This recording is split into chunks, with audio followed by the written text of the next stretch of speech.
한 주간 고단한 삶을 살아오신 여러분들을 주님의 따뜻한 마음으로 위로하고 환영합니다.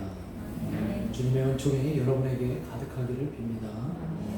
오늘은 사순절 셋째 주일입니다. 사순절은 우리가 예수님의 그 발자취를 우리 삶 가운데서 따라가면서 하나님의 지혜를 구하고 또 하나님의 능력을 체험하는 그 절기가 바로 사순절 절기입니다.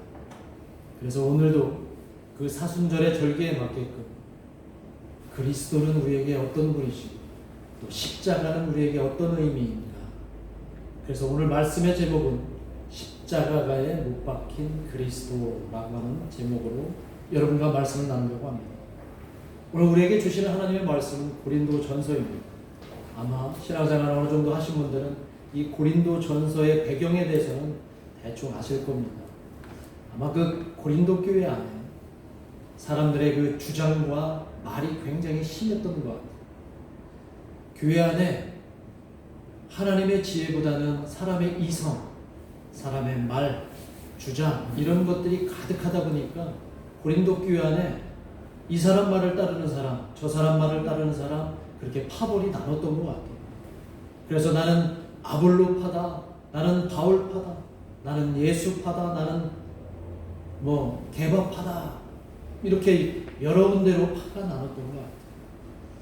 바울은 그 소식을 접게 듣고 이 사람들의 말과 주장이 교회를 어떻게 망가뜨리는지 그걸 똑바로 들었습니다. 똑똑히. 세상에 있지만 중요하게 여기는 인간의 이성이 교회를 망친다고 하는 것을 이 바울은 똑똑히 들었습니다.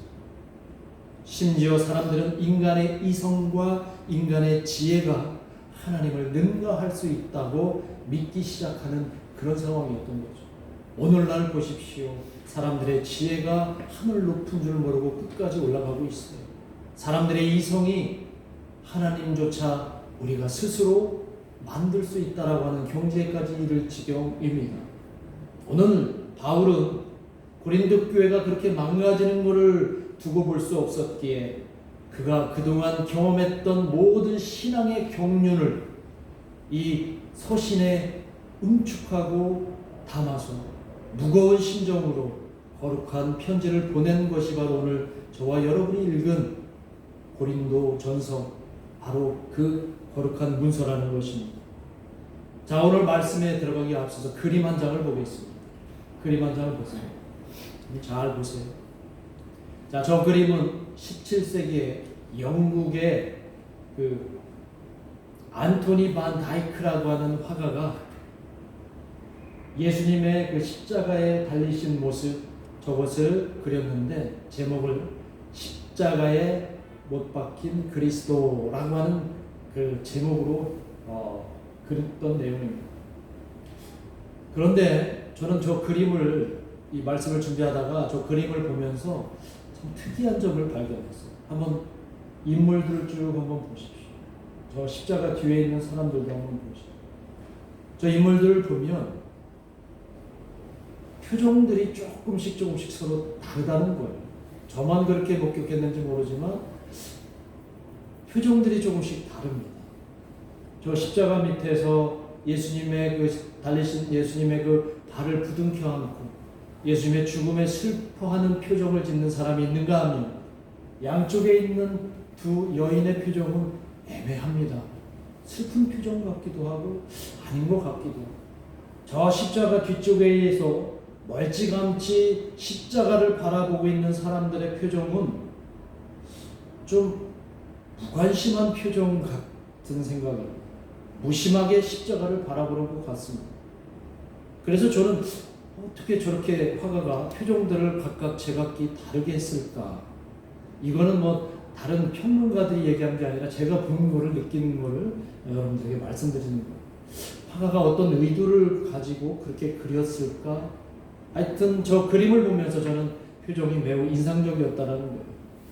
아마 제 생각으로는 저 십자가에 달리신 예수님을 바라보는 사람들의 생각이 속에 있는 감정들이 조금씩은 달라서 그렇게 표정으로 나온 건 아닐까. 그것을 이 화가는 캐치해서 그린 건 아닐까? 저 나름대로 그렇게 한번 추측을 해봅니다. 다시 말씀으로 들어오면 오늘은 십자가와 그리스도에 관련된 이야기를 나누게 될 텐데, 자, 우리는 십자가를 우리 신앙생활하는데 매우 중요한 아이콘 혹은 상징으로, 하나의 어떤 상으로 느끼면서 신앙생활합니다. 여러분이 아마 교회 오실 때 이 십자가를 보면 괜히 마음이 엄숙해지고, 이 십자가만 보면 거룩한 마음이 저절로 들 것 같아요. 그리고 십자가만 보면 괜히 울컥해집니다. 그리고 내 죄가 저 십자가를 통해서 다 사해질 것 같은 그런 마음도 들어요. 그런데 이 십자가의 유래를 알면 우리는 좀 생각이 달라질지는 않을까, 그런 생각도 해봐요. 자, 십자가의 유래를 보면 원래 이 십자가는 저 고대 동방 지역의 이집트나 카르타고라고 하는 그 등지에서 죄인들을 양팔, 저렇게 십자가에다 양팔을 벌리게 한 다음에 거기다 못을 박고 발목에다가 못을 박아서 죽이는 그런 사형 형틀이었다라고 합니다. 아주 오래전부터 그렇게 형틀로 사용되었던 거죠. 그런데 로마 제국이 이 형벌을 도입해서 로마 제국의 사형 제도에 활용했다는 거예요. 그런데 저 십자가형에 달리는 사람들은 주로 어떤 사람들이냐면 강도나 반역자들 혹은 강간범들, 아니면 암살자들, 테러범들, 아주 잔혹한 범죄를 저질렀던 사람들을 저 십자가에 매달았던, 그러니까 사형 어떤 틀이었던 거죠. 십자가는 당시에 가장 치욕이고 부끄러운 형벌이었던 거예요. 저 십자가라고 하는 거죠.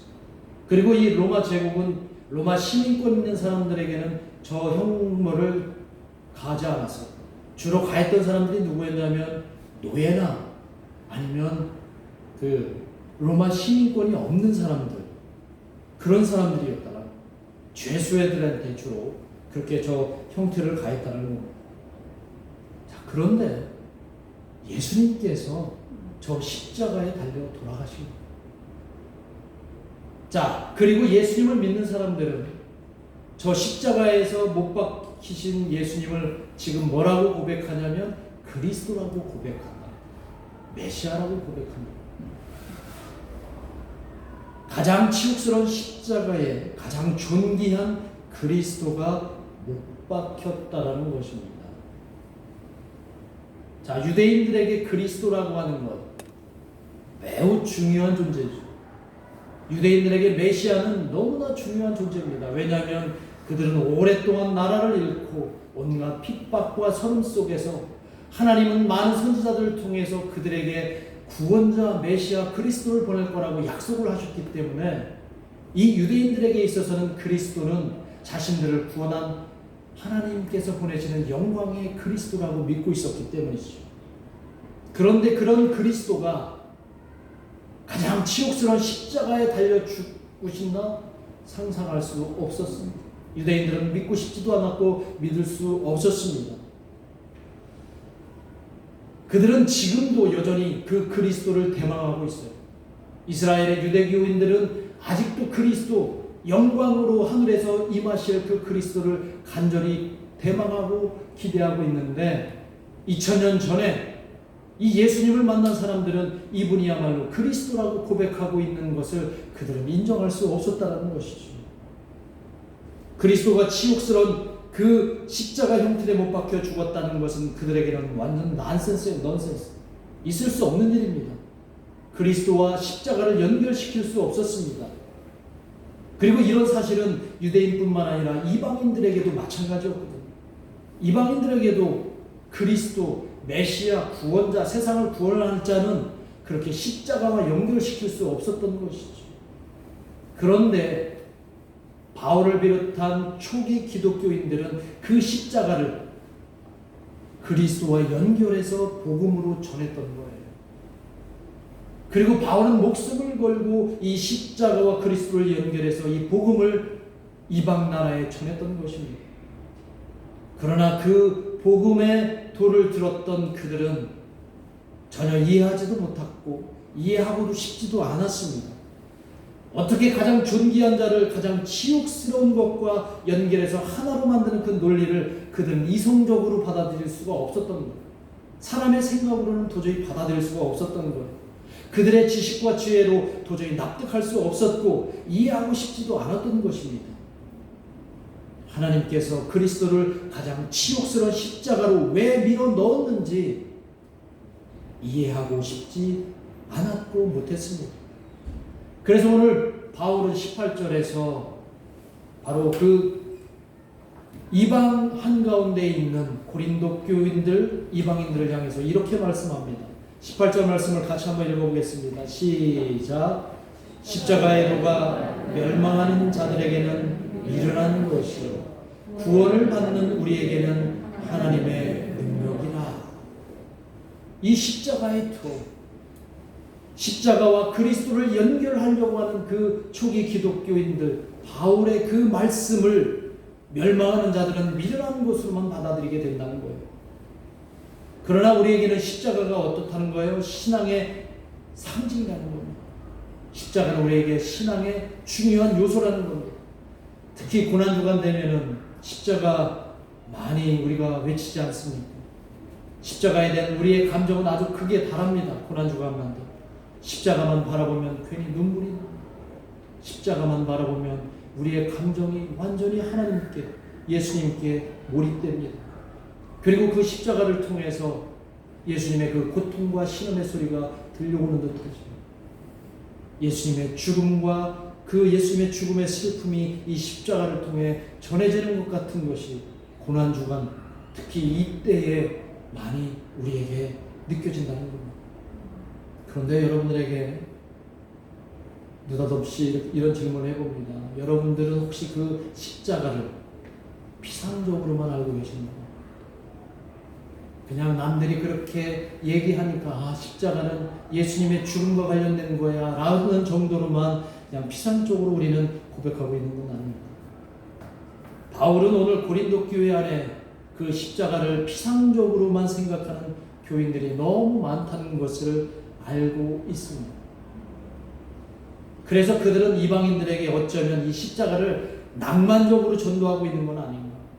여러분들이 목걸이 십자가 목걸이를 하고 십자가 귀걸이를 하고 그 십자가의 의미는 전혀 배제된 채 액세서리 정도로 십자가를 활용하고 있는 건 아닙니다. 오늘 바울은 그렇게 이 서신을 쓰고 있는 것입니다. 고린도 교회를 비롯한 그 주변은 이미 그리스 철학, 헬라 철학으로 무장한 사람들입니다. 그것을 접하며 살아가는 사람들입니다. 그래서 그 이방인들은 십자가에 못 박힌 그리스도를 논리적으로 모순이라고 느꼈을 겁니다. 전혀 그들은 설득당할 수가 없습니다. 심지어 고린도 교인들도 반신반의했을 것입니다. 왜냐하면 인간의 이성이 더 중요했고 인간의 이성이 허용하는 범위 안에서만 자신의 신앙을 지키는 자들이었기 때문이라는 거죠. 이것은 오늘날도 마찬가지라는 것입니다.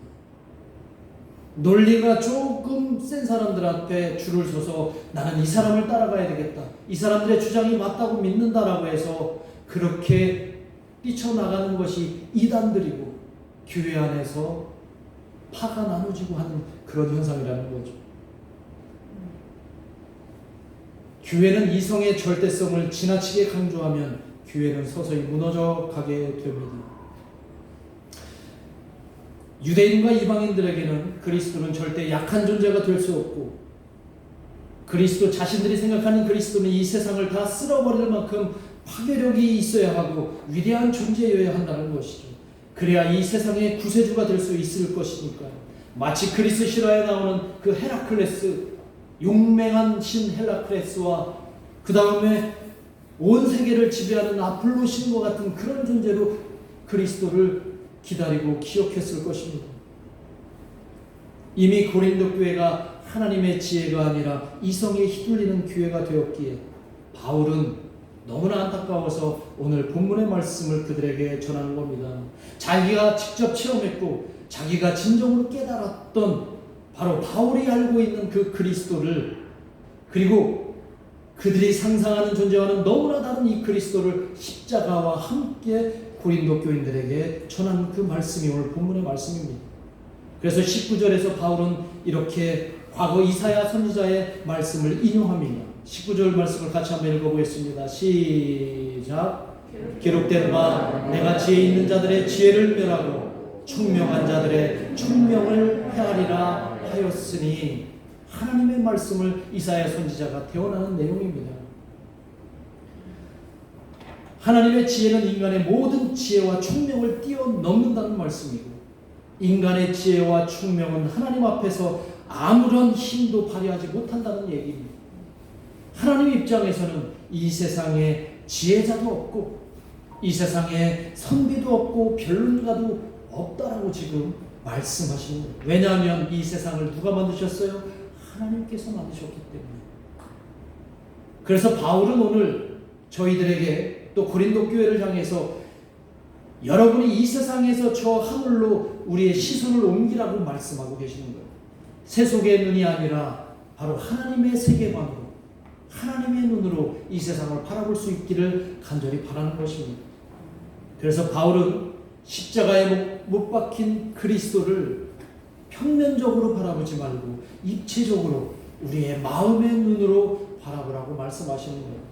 21절 말씀을 같이 한번 읽겠습니다. 21절 말씀 시작. 하나님의 지혜에 있어서는 이 세상이 자기 지혜로 하나님을 알지 못하므로 하나님께서 전도에 미련한 것으로 믿는 자들을 구원하시기를 기뻐하셨도다. 이 세상의 눈으로만 보지 말고 또 1차원적인 사고만 하지 말고 입체적인 상상력을 발휘해서 그 십자가를 바라보라는 것.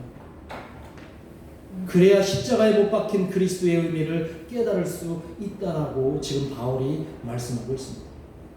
하나님은 왜 저 치욕의 십자가에 존귀한 그리스도를 못 박히게 하셨는지, 그 의미를 마음의 눈으로 우리의 깊은 통찰과 성찰을 통해서 깨달을 수 있다는 것입니다. 하나님께서는 이 세상에 하나님의 지혜를 알 수 없게 했습니다. 아니, 알 수 없도록 그렇게 처음부터 하셨어요. 왜냐하면 하나님은 우리가 알 수 없는 스스로 존재하시는 분이시기 때문이라는 거죠. 예를 들어서 여러분 복음서를 읽다 보면 이해할 수 없는 부분이 많잖아요. 예수님께서 병든 자, 심지어 죽은 자도 다시 살리시고, 물고기 2마리와 보리떡 5개로 5,000명이나 먹었던 걸 여러분들의 이성으로, 여러분들의 지식으로 그 납득이 되겠습니까?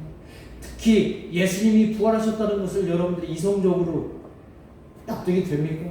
자, 이런 모든 것들 어쩌면 우리의 이성의 영역이 아니라 하나님의 영역이 아닌가, 그것을 우리가 다시 한번 깨달아야 된다는 거죠. 하나님은 이 세상의 지혜로 우리가 알 수 있는 존재가 아니라는 겁니다. 만약 우리의 지혜와 우리의 이성으로 하나님을 알 수 있게 된다면 더 이상 하나님이 아니시라는 거예요. 바울은 우리의 눈이나 우리의 이성으로가 아니라 우리의 마음의 눈으로 하나님의 마음과 하나님의 뜻을 이해하려고 노력하다 보면 하나님의 그 뜻 안에서 부르심 받은 우리 모두는 세상이 미련하다고 얘기하는 그 말씀의 도를 깨닫게 된다는 거예요. 바울은 오늘 22절에서 이렇게 말합니다. 유대인들은 표적을 구하고 헬라인은 지혜를 찾는다고 얘기를 했습니다. 유대인들은 직접 눈으로 봐야 납득을 했고 헬라인들은 이성으로 이해돼야 믿는다라는 것을 이야기하는데, 직접 눈으로 보고 직접 이해하여 하나님을 우리는 믿겠다라고 하는 그 태도는 하나님 앞에서 교만이라고 지금 이야기를 하는 겁니다. 그래서 유대인과 헬라인들은 십자가에 못 박힌 그리스도를 인정할 수 없는 이유입니다. 자신들이 믿지 않으면 모든 것은 다 미련한 것이고 어리석은 것이고, 내가 믿지 않으면 모든 것은 다 부정한 것이고 틀린 것이라고 주장하는 것, 이것이 오류의 한계를 분명히 지적하는 것입니다. 이렇게 해서는 하나님의 세계를 이해하지 못한다는 거예요. 다시 한번 그림을, 아까 앞에서 언급했던 그림을 한번 다시 한번 보시겠습니다. 자, 그림을 정말 잘 그렸죠. 그렇죠? 정말 사실적으로 잘 그렸습니다. 그렇죠? 이런 그림을 어떤 그림이라고 하냐면 구상화라고 해요. 구상화. 이런 그림. 내가 현장에 없지만 현장에 있는 것처럼 아주 사실적으로 그대로 그린 그 기법을 구상화 기법이다. 이렇게 얘기를 합니다. 자, 여러분들 얼마나 잘 그렸어요. 마치 사진을 찍은 것 같잖아요. 그렇죠? 자, 그런데 이 구상화에 머무르면 안 된다는 거예요. 아마 이 사진작가는 저 사진처럼 그려져 있는 보고 정말 잘 그렸네 라고 해서 여기서만 머무르면 이 사진은, 이 그림은 그냥 구상화로 끝나는 거지만 우리가 여기서 상상력을 발휘하고 여기에서 이 그림의 의미를 더 깊이 들어가다 보면 이 그림이 우리에게 주는 또 다른 깊은 뜻이 있겠구나 라고 하는 걸 발견할 때 이것은 우리에게 추상화가 될 수도 있고 또 다른 놀라운 그런 그림의 기법이 될 수 있다는 것입니다. 우리가 성경을 읽을 때도 마찬가지예요. 성경을 읽을 때 그냥 텍스트에만 집중해서 문자적으로 읽으면은 하나님의 말씀을 깊이 이해할 수 없는 것처럼 그 행간에 담겨져 있는 하나님의 깊은 뜻, 의미를 우리가 찾으려고 노력할 때 하나님의 깊은 말씀을 이해하는 것처럼 오늘 십자가에 달리신 그리스도를 평면적으로만 보지 말고 그 행간 안에 담겨져 있는 하나님의 깊은 뜻을 발견할 수 있기를 주님의 이름으로 축원합니다. 십자가에 박힌 그리스도를 이성의 눈이 아니라 마음의 눈으로 바라볼 수 있다면 우리는 이 그림에서 하나님의 마음을 발견할 수 있습니다. 그 하나님의 마음은 단지 십자가가 지옥의 의미가 아니라 십자가에 박힌 그리스도를 통해서 하나님의 지혜와 하나님의 능력이 발견된다는 겁니다. 그것을 알고 있는 이 바울이 이 십자가에 못 박혀 있는 그리스도를 통해서 발견한 것이 뭐냐면 바로 하나님의 놀라운 사랑이에요. 저 십자가를 통해서 저기에 달리신 그리스도를 통해서 이 바울이 느낀 것은, 바울이 마음의 눈으로 바라본 것은 바로 하나님의 큰 사랑, 하나님의 놀라운 사랑이라는 겁니다.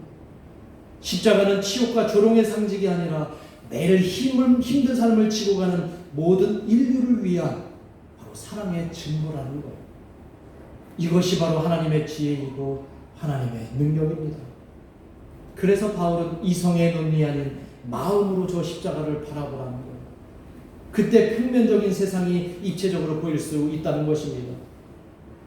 그렇게 되면 우리가 그동안 보지 못했던 하나님의 사랑이 구체적으로 보일 것이고 그 사랑이 사람들에게 어떻게 다가가야 될지를 구체적으로 알게 된다는 겁니다. 사진 한 장을 보겠습니다. 요즘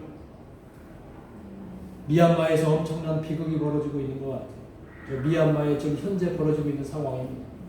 뉴스에서는 우리가 상관없는 다른 나라에서 벌어지는 그런 어떤 뉴스를 다루는 것 같은데 사실 지금 미얀마 안에서는 엄청난 불행이고 엄청난 고통이 그 안에서 벌어지고 있는 현장입니다. 이 시간에 같은 동시간대 같은 하늘 아래 어느 지역에서 당하고 있는 현실이라는 것이죠. 그들은 처음부터 폭력에 비폭력으로 맞서고 있지만 희생이 너무 큽니다. 어떤 사람들은 그렇게 얘기하는 사람들이 있을 거예요. 자, 저런 상황에 왜 하나님은 가만히 계시는가? 왜 어렵고 힘든 상황 속에서 하나님은 침묵하고 계시느냐? 하나님이 놔두셔서 그것을 해결해 주시면 안 되느냐고 이렇게 얘기할 사람이 있습니다. 자, 이렇게 생각할 때 우리는 이성적으로 판단하게 됩니다. 그 말이 맞네. 그러나 그 이성적인 판단 한 걸음 더 나아가서 우리의 마음의 눈으로 이 상황을 바라보면 그 마음을 잘 얘기해 줬던 한 분이 있어서 그분의 말씀을 소개하려고 합니다. 이렇게 말하는 사람들에게 우리가 잘 알고 있는 테레사 수녀가 이렇게 말을 했다는 거예요. 우리 한번 같이 읽어보겠습니다. 테레사 수녀가 그 힘들고 어렵고 고통받는 사람들을 찾아다니면서 왜 하나님은 침묵하시는가라고 말하는 사람들에게 테레사 수녀가 했던 말입니다. 같이 한번 읽어볼까요? 시작. 하나님이 병들고 배고픈 자의 모습으로 우리 곁에 오신 건데 우리가 그들을 돕지 않아 그들이 죽어가는 것입니다. 무슨 말인지 알겠어요? 하나님은 지금 힘들고 병들고 배고픈 자의 모습으로 고통받고 핍박받는 자들의 모습으로 우리 곁에 이미 오셨는데 우리는 왜 그들을 돕지 않아서 그들이 죽어가게 하느냐, 이런 말이라. 이 말은 지금 하나님께서 미얀마에 핍박받는 자들과 함께 계신다는 말. 그리스도께서 십자가의 그 지옥의 십자가에 달리신 그 그리스도께서 미얀마 그 민중들과 함께 계시다라고 하는 것입니다. 하나님이 지금 그곳에 계시는데 우리는 그들을 위해서 무엇을 하고 있나? 적어도 기도는 해야 되지 않겠습니까? 그들을 위해서 기도는 해야 되지 않겠습니까? 그들을 위해서 도울 방법들을 찾아야 되지 않겠습니까? 이것이 오늘날 눈으로, 육체의 눈이 아닌 마음의 눈으로 세상을 바라볼 때 느낄 수 있는 감동이라는 거예요.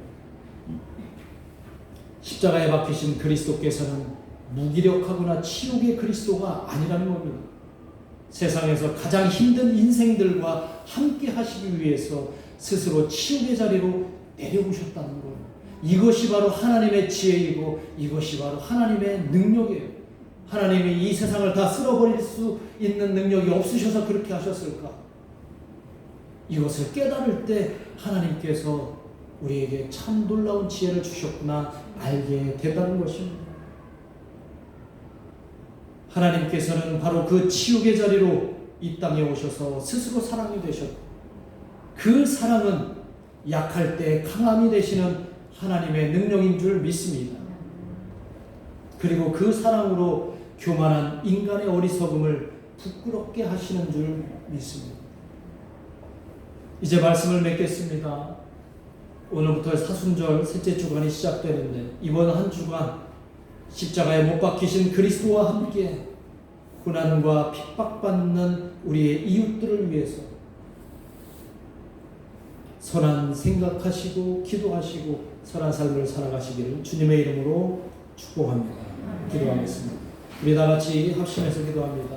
오늘 우리와 어쩌면 아무 상관없다고 생각할 수 있는 저 미얀마 땅에서 벌어지고 있는 이 상황들, 그러나 하나님이 그들을 사랑하셔서 이미 하나님이 그들과 함께 계심을 우리가 믿기, 그 죽어가는 영혼들을 불쌍히 여겨달라고, 긍휼히 여겨달라고, 그들 가운데 하나님의 놀라운 자비가 차고 넘치게 해달라고 이 시간 우리 합심해서 함께 말씀 생각하며 기도하겠습니다.